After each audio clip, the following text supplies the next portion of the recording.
at least 3, potentially 4 times a week, we bring you news about WWE wrestling. Tonight we talk about the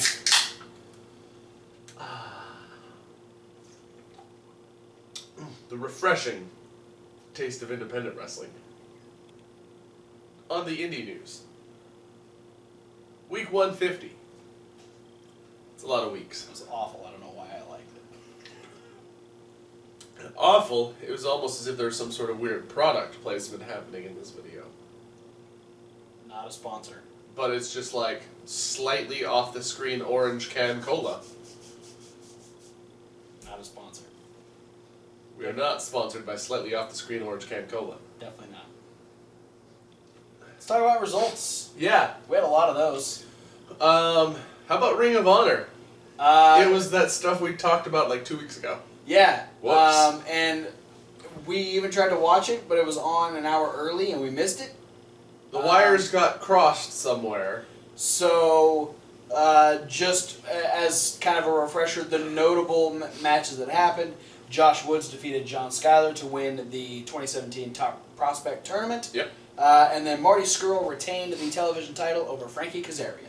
Holy crap. That was it. What else happened? Because I know you have a lot of stuff. Yeah, but I've got 7 whole shows to talk about. Talk about them all. We're going to start on Friday the 21st with House of Hardcore 24 from Metuchen, New Jersey. What are you touching, New Jersey? I don't know. Bull James defeated TJ Marconi. Rhett Titus defeated Action Ortiz. Devin Storm, Pat Buck, and Little Guido defeated Gigolo Justin, Vic Delicious, and Hale Collins. Alex Reynolds defeated Matt Stryker. Brian Cage defeated Montel Vontavious Porter. Because I like saying the name the full way. It's a fun name to say. It's kind of like I can't say Armando Estrada without putting Alejandro in the middle. Armando Alejandro Estrada. Exactly. Sammy Callahan defeated Bobby Fish. And Bully Ray and Tommy Dreamer defeated the Spirit Squad in the main event. Good job, guys. All right. Guys come far. We also had AIW, the next episode in Cleveland, Ohio. LuFisto defeated, John Thorne? Is that his name? John Thorne. The Passion John Thorne. Yeah. Every match was no DQ, Yes. falls count anywhere. Yes. Just all kinds of craziness. They did a show with a similar MO last year. Oh, okay. Mike Tolar defeated Matthew Justice. Jimmy Ray defeated Dick Justice, and both the loser justices are not related. Just so you know. Swoggle defeated Space Monkey. I bet that match was hilarious. Ethan Page defeated Sean Schultz. Josh Prohibition defeated Dominic Guarini, Flip Kendrick, and Dirty Russ Myers in a 4 corners match. I had to count the number of those people real fast. PB Smooth defeated T Money in the most gangsta match to happen in the history of AIW. The Young Studs defeated the Caris into the main event.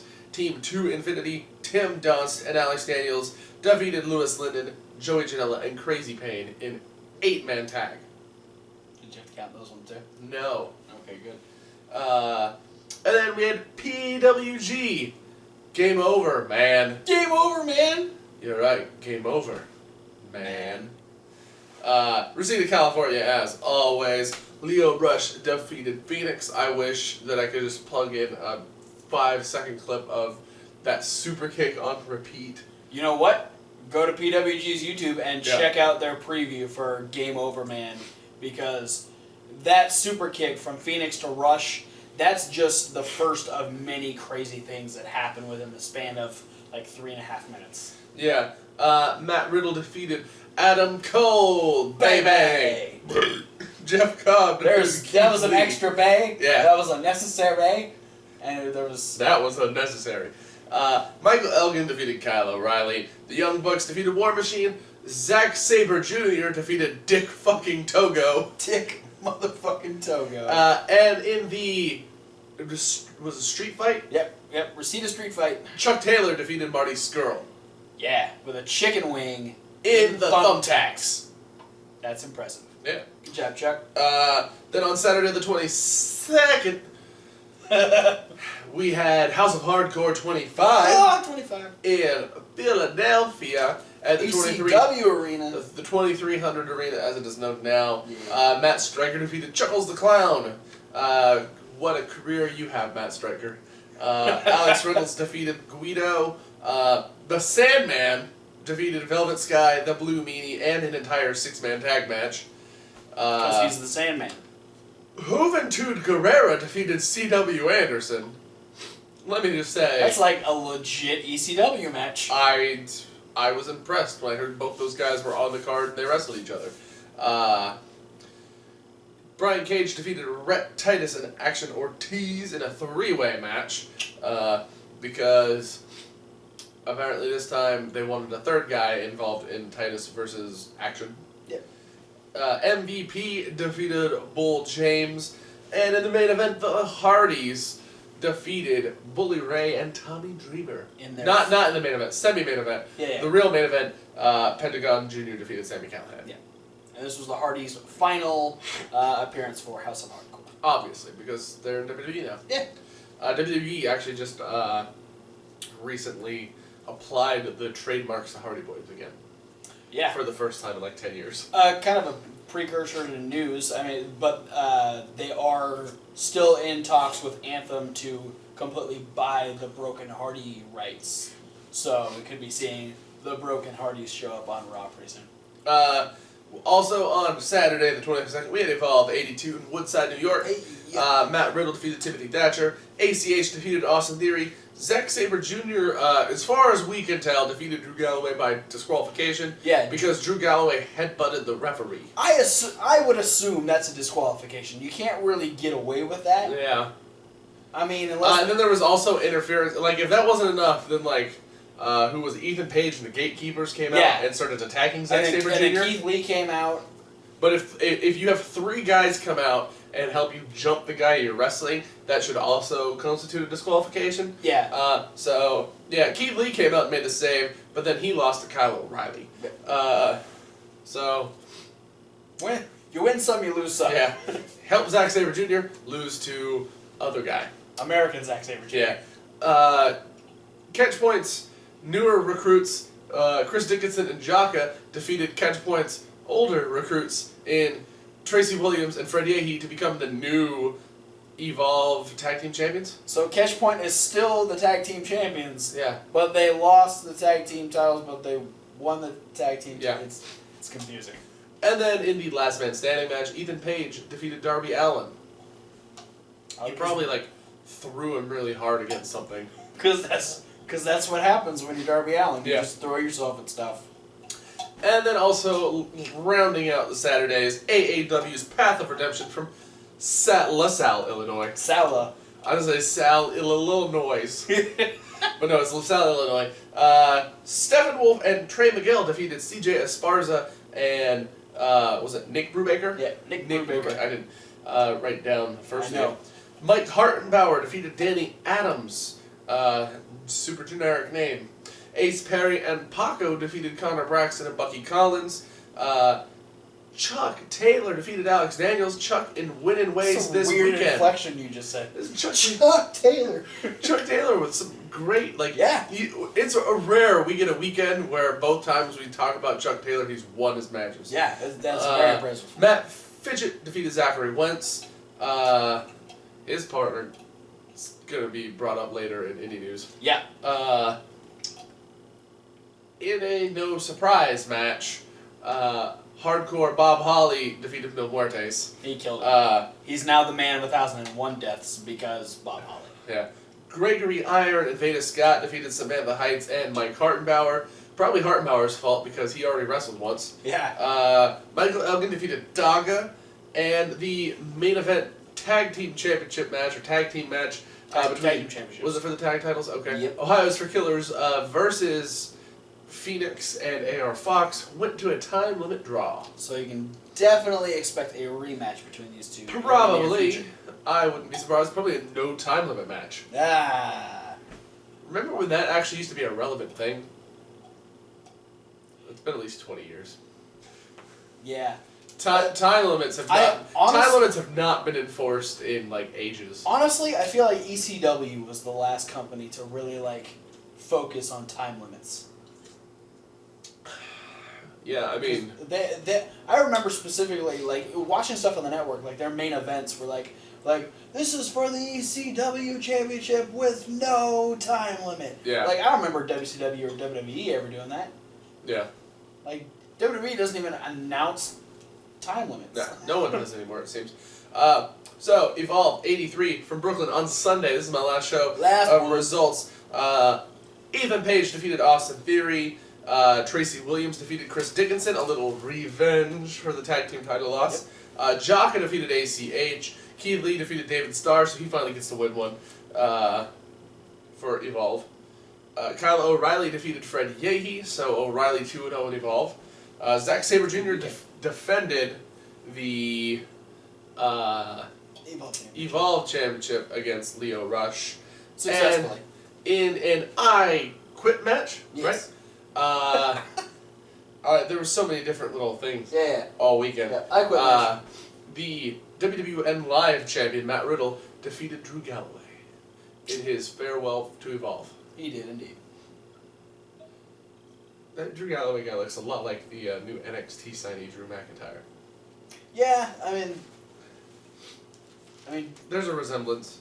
Drew McIntyre though, he's more built for WWE. I can't imagine him doing much on the indies. No, not really. Definitely a WWE bred and born type of guy.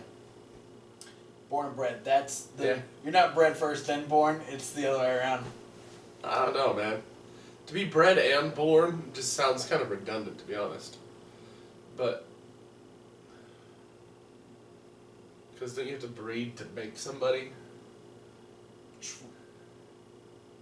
But to be born is two people had to breed first.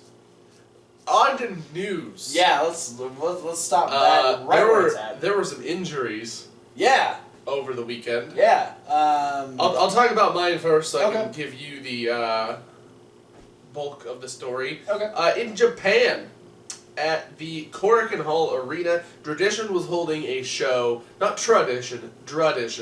Was holding a show to celebrate the 45th anniversary of the debut of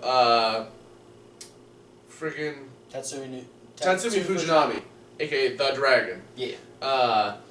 There was a 6-man tag match, which pit Vader, Kenji Muto, and Akira versus Tatsumi Fujinami, Shiro Koshinaka, and Riki Choshu. Apparently during one of the early segments of the match, between Fujinami and Vader, fell or was dropped on his head. I can't imagine someone dropped Vader, but... Well, can't if they tried to pick him up. And then, post-match... I just can't imagine they got him up. Post-match, he collapsed. Apparently he was knocked unconscious after effects of being dropped on his head. It might have been adrenaline or something that got him through the match. But he collapsed post-match, he was unconscious, had a concussion. He's feeling a lot better. Went on Twitter to reassure everybody that this had nothing to do with his pre-existing health issues, because it was kind of a big panic moment at the time. Also, he said to be really wobbly and potentially had passed out again backstage. But he's been on Twitter. He said he's okay now. He's not dying any faster. Reports from the show said that he looked to be in terrible shape, but tried really, really hard in the ring, including a spot where he went off the ropes. I don't know if that meant he jumped off the middle rope or off the top rope. That's what I imagine. Did he try Vader salt or? Probably not assault. Maybe the Vader bomb. Vader bomb. That's probably what it was. But I mean, he's 61 years old and huge. So kudos for even being there in wrestling. Yeah. You've had a great career. You're a former world champion. It's almost as if somebody should have put you in a goddamn Hall of Fame. I knew that was coming.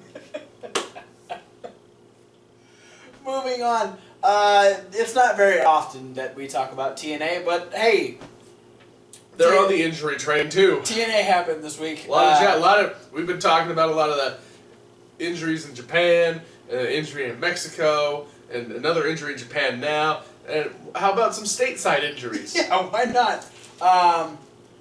Fuck that out. Well, first, the roster has been injured because Crazy Steve is no longer with TNA, so you'll probably see him popping up on indie shows in the future. Yay, Crazy Steve! He got off. He's gonna be on my top 5 this week. He got off that singing ship. But in actual injuries, there was a 6-man X-Division championship match. A 6-man match for the X Division title. I believe Trevor Lee was defending.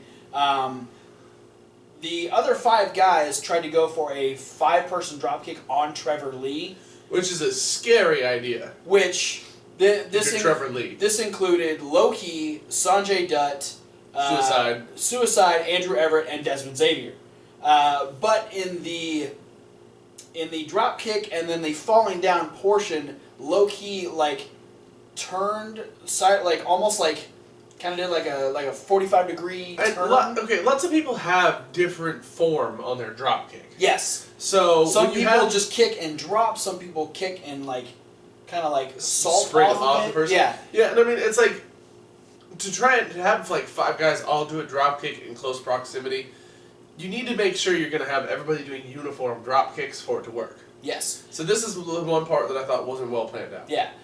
Because in this case, Low-Key happened to turn wrong and landed directly on Sanjay Dutt's eye. Well, he probably didn't turn wrong. He just did his normal drop kick. And Sanjay Dutt happened to be was in the way. Kudos. Again, uniform drop kick. Kudos to Sanjay for continuing the match though, because he ended up having to get Remember when John Cena's nose was way over here? That was Sanjay's eye. Yeah. John Cena's nose was just on Sanjay's eye. Not quite.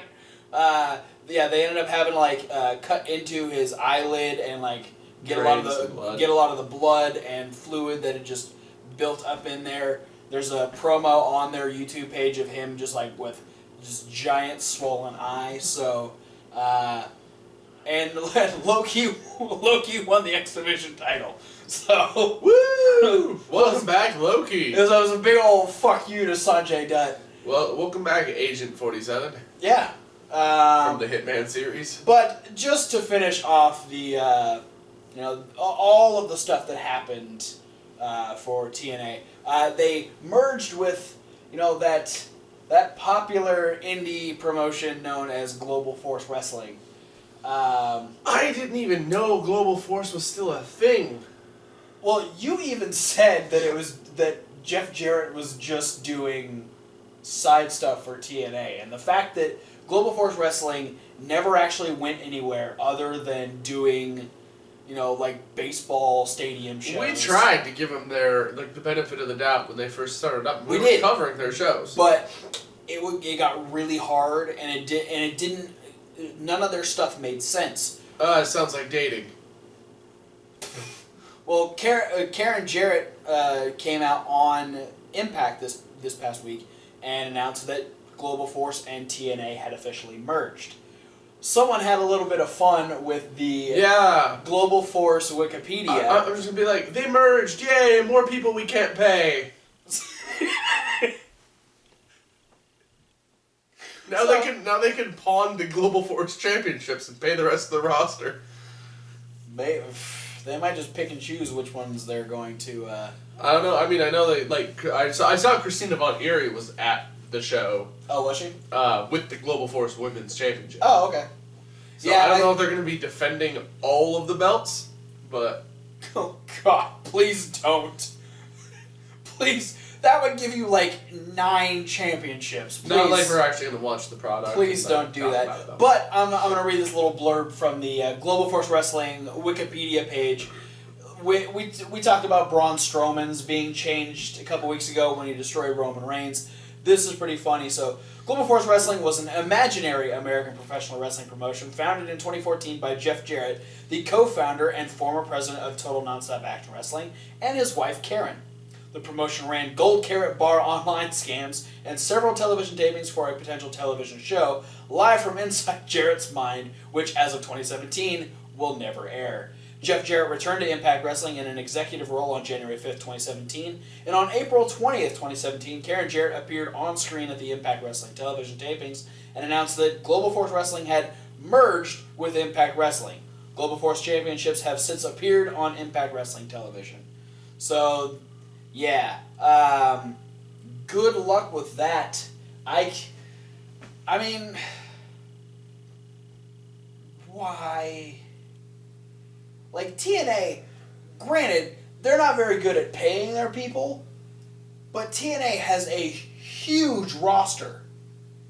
Mm-hmm. And now you're going to add, I don't even know how many people were technically on the fucking Global Force roster. I know there's a lot of people that have moved on that have, you know, like, gone to Japan or Ring of Honor or WWE. Or just left in general. Yeah, so I can't imagine that your promotion that you didn't really do anything with on the indies is going to bring in a lot of new eyes to Impact. So yeah.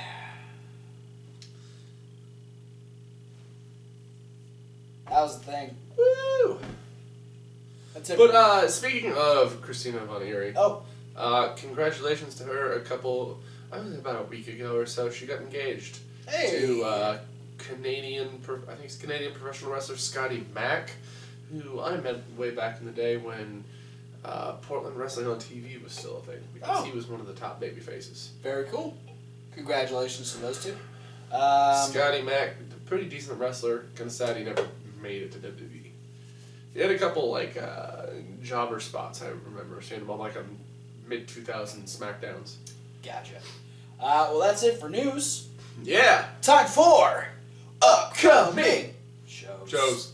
You were late and fast, and you only have one show. I do. Talk about it. It's late and fast. Sunday the 30th. Quick. Beyond Wrestling faster. is feeling Minnesota in Providence, Rhode Island.